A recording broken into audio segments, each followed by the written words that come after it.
Everything happens for a reason, right? I'm sure you've heard this so many times. I've certainly said it numerous times throughout my life, but this lie, which it is in fact keeping you stuck here. And the reason for this is because when you believe that you are here to spiritually grow, evolve, and to make progress, to somehow improve spiritually, which is a presumption that is really found in this idea that everything happens for a reason. It is a spiritualized, glorified idea to paint a vivid picture of this world being a beautiful place, right? And it is sort of your comfort blanket, if you will. It is sort of your explaining away all the horrors of this world. It is your way of trying to comfort yourself in a place that is designed to make you suffer. And I'm sure that everything does happen for a reason, because once I started looking into near-death experiences, life between life regressions, I realized that we are all born with a life script. We are born with a script throughout our life that is not entirely dictated by you at a soulful level, but that is dictated by these parasitic forces that present themselves as loving spirit guides and council members that are here to be in service of your spiritual evolution. And from a limited standpoint, it may seem that you need to make progress, to evolve, to grow.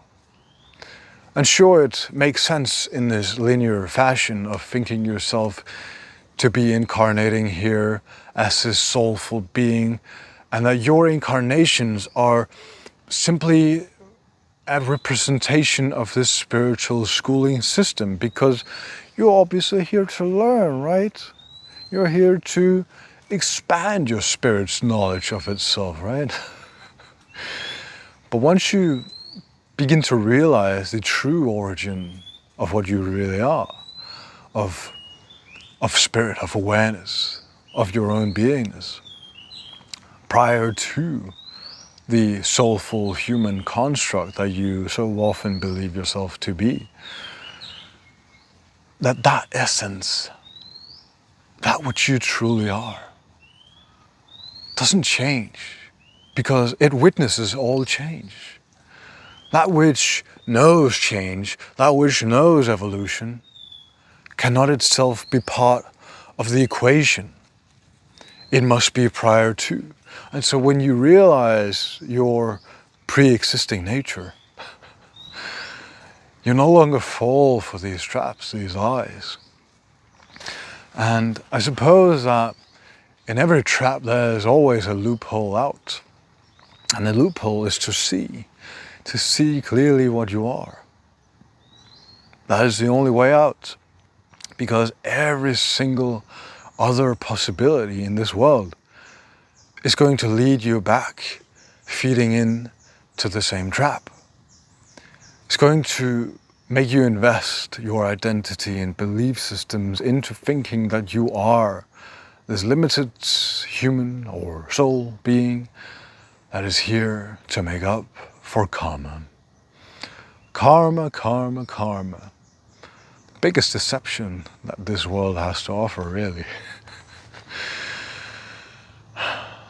The whole guilt trip of making you think that you are responsible for whatever conditions are brought upon you in this world. Yeah. There's no greater lie. Because, again, the life scripts that has been playing out throughout your life, it's not entirely yours, seen from this perspective. And so whatever karmic conditions that you have been brought into are not yours to make up for. The Buddha realized this, and this is in fact the foundation of true Buddhism. And it really boggles my mind why Buddhism has so adamantly adopted karma as its core principle.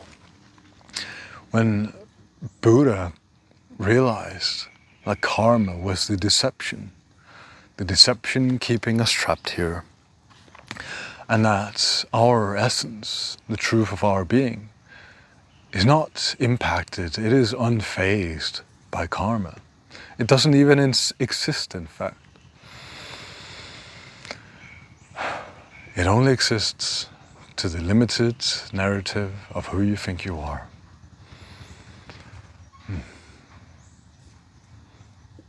So I think it begs the question, if everything happens for a reason, what is the true motive? Is it to keep you trapped here? Or is it to free you? Because the illusion may present you evolution, it may present you growth and spiritual insights. You may think that you are progressing spiritually, that you are gathering knowledge. But if that knowledge is in service of a belief system, of an identity, of you thinking that you are somehow growing and evolving, it is not in service of you. It is only in service of the lie that you've been told. And as long as you serve the lie of this realm, of this world, you're bound to get back here. And although I'm watching a beautiful beach view right now, there's so much beauty in this world.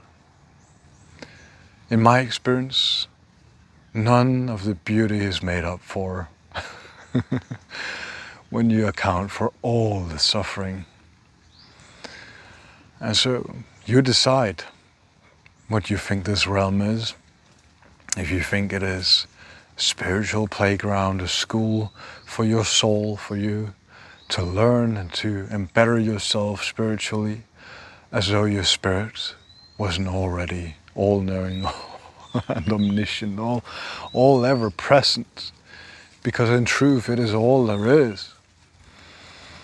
What you are doesn't change, doesn't grow, doesn't need expansion. It is prior to all of those illusions. So take care. Bye.